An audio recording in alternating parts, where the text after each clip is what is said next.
welcome to piano lesson number 36. Woo! Woo! Yeah. Yeah. It's summer here. It's really nice. It was like plus 32 today, and I was driving around in my car with like all the windows rolled down and the sunroof back off and everything. It was really nice. So I'm really in a good mood, and I've got my little shirt on because it's too hot to wear a suit. Okay, so today we are going to learn a very, very, very important technique. This one's going to be, what it's going to do is it's going to be able to, you'll be able to hold all the major keys. What if I could tell you that you would be able to learn every major chord in existence? So, you know, or, you know, like, or this one, or that one, or this one, and be able to do them all in one exercise with both hands eventually, so that you'll be able to just play them at a whim.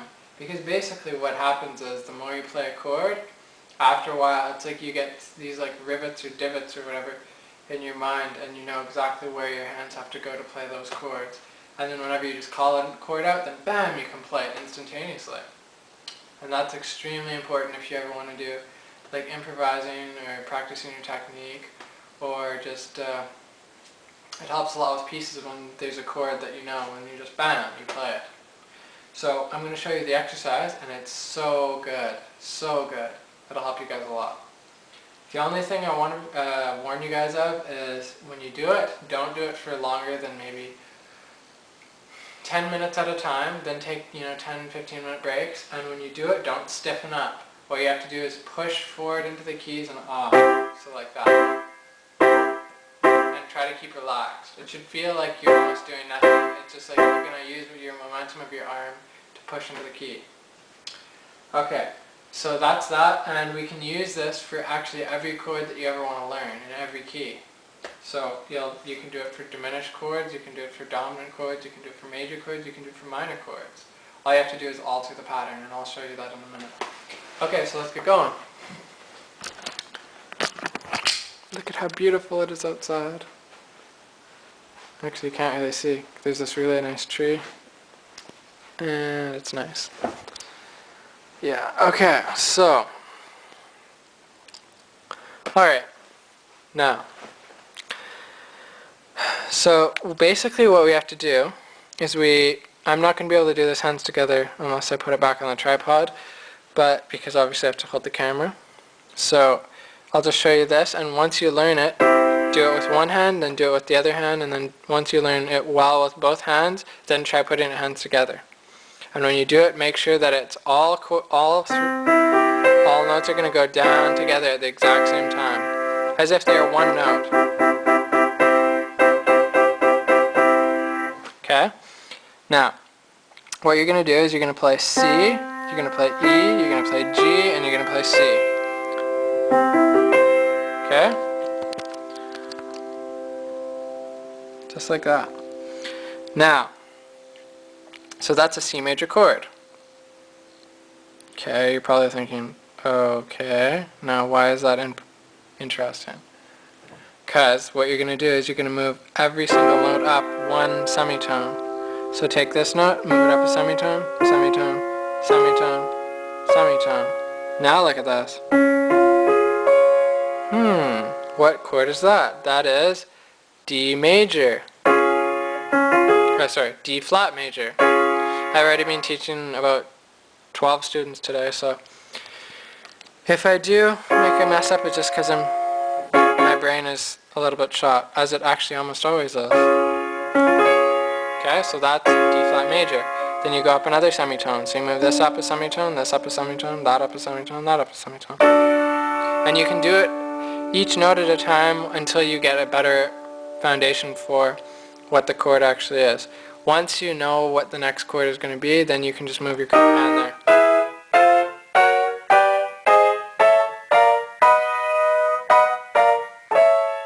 Like that. Now what you can do is you can just do it up to start with. It's kind of wonky looking at the display and the camera at the same time while trying to do it. Anyway. Yeah, my voice is going. Okay, so that's all you're going to do actually. What this does, you go up, what it's doing is it's actually showing your hand what the posture would be for this one, and then this one, and this one. And so whatever the bottom note is, that's what major scale it is. So this is C major, D flat major, D major, E flat major, E major, and then that would be F major, F sharp major, G major, A flat major, A major, B flat major, B major, and back to C major. And there you go. Now you know every single one.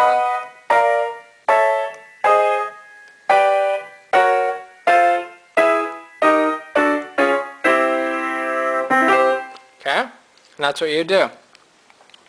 So you do that over and over and over, and then it'll create these little rivets in your hand. And then you'll just know where the chord is. That's A flat major. Play an E flat major chord. Then play B flat major. Play an F sharp major. Whoops. Play A major. You can just whip them off at any given time, and then you'll know what all the chord notes are.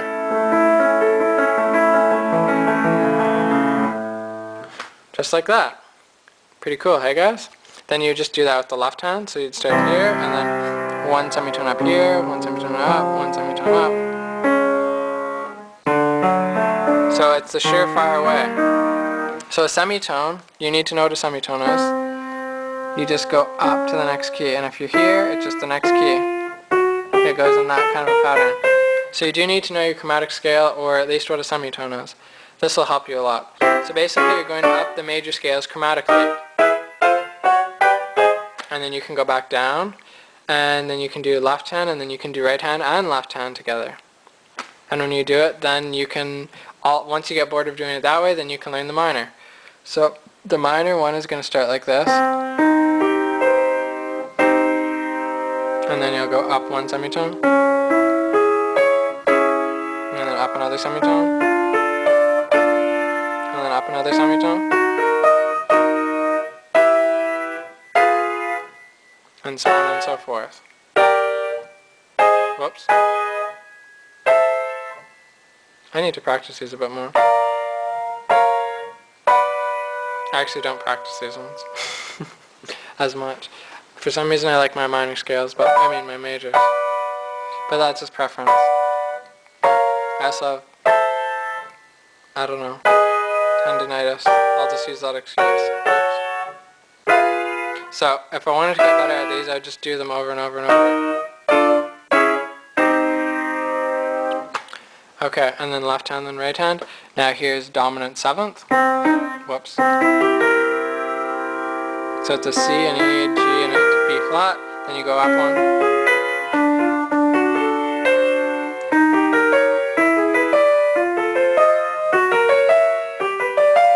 And so on and so forth. Now, diminished. C, E flat, F sharp, A. Okay?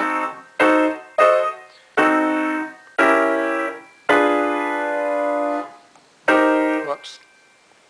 Wow. No! There it is. Man, I can't believe this. I'm forgetting some of these. What is it? There we go. Anyway, I should really be thinking about it a little bit more. Instead of just hitting random keys. If I'm thinking one semitone up, then I'm fine. But, yeah. Okay. Now, of course, once you learn these, then you're going to have to learn the inversions that go with them. Because you'll have to do.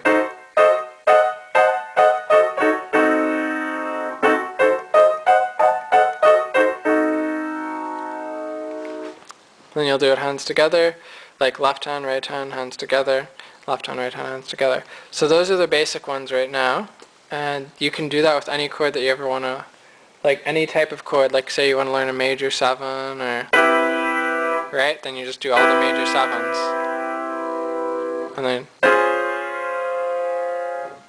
and so forth. So you just keep going up chromatically. That's a major 7, by the way. Okay? Alright, so pretty short lesson today. That's really all I wanted to show you. It's an amazing exercise. exercise that I should probably do more of myself, because you get to work every single key in existence for that type of chord, and it basically just rocks. You can learn like all of them, and then you can have them in your hand, and you can just whip them off at any second. So I'd highly suggest doing that.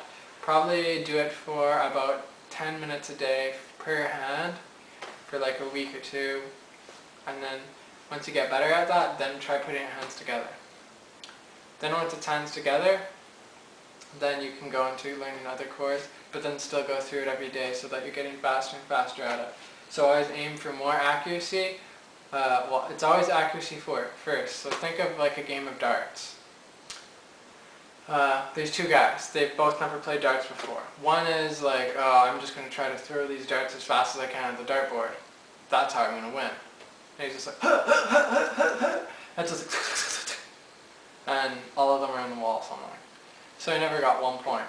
So then the next dude comes up and he's like, maybe I will go for accuracy. So he takes a dart and he's like, and it's just like, ding! But it doesn't go bullseye because he's just a beginner. But at least he got 5 points. And then he's like, and got a couple. But really, he took his time and he aimed and he got some points and he beat the other guy. Now, out of the two guys, who's going to be able to throw darts faster and get targets? Probably the guy that started slow, right? Because the guy that's starting fast, he's going so slow that, so fast that he can't even get a dart on the board. So he's not practicing getting a dart on the board. Whereas this guy who's going slow and getting the darts on the board, eventually he'll get faster and faster. And then he's like a master, he'll just be like, and then I'll be like, ding, ding, ding, bullseye. Right? So that's the whole idea. You want to start slow. Go for the target. Go for the bullseye.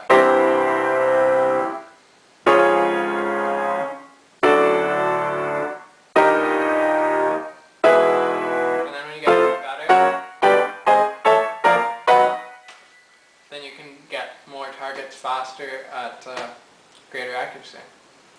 So it's all about starting slow and getting accurate. Okay? And when you're doing these chords, make sure that you sit up straight like this, and then get your power from the chord from your arm and your shoulder, and then push up.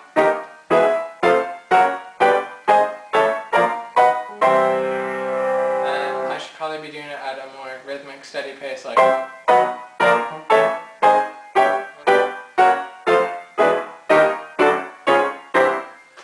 So try to do it at a set speed. You could even use the metronome to help you do it. Like I could be all like, I don't know, like let's do 1.6 or something.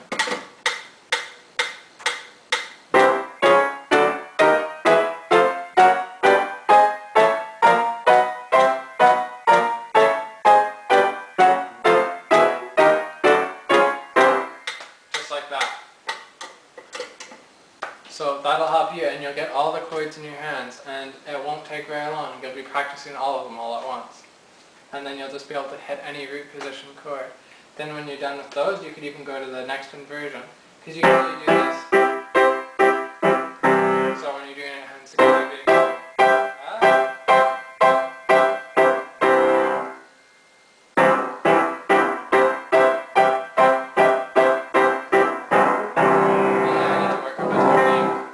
sucks because I've avoided it because of my tendonitis. If I do too much, that hurts. Anyway, but you'll do usually those inversions. So what you can do is you can do the next inversion, which is you just take the bottom note and move it like to the top, like that. Actually, that doesn't work with a 4-note chord. So then you're going to do the next one. So if you're doing C, E, G,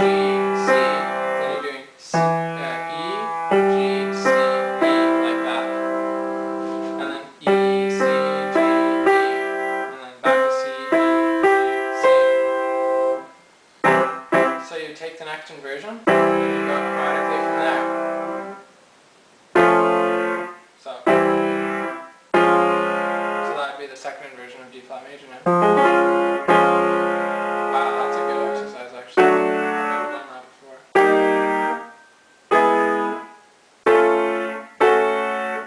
should do that actually. Things you think up when you're trying to help someone else. Yeah.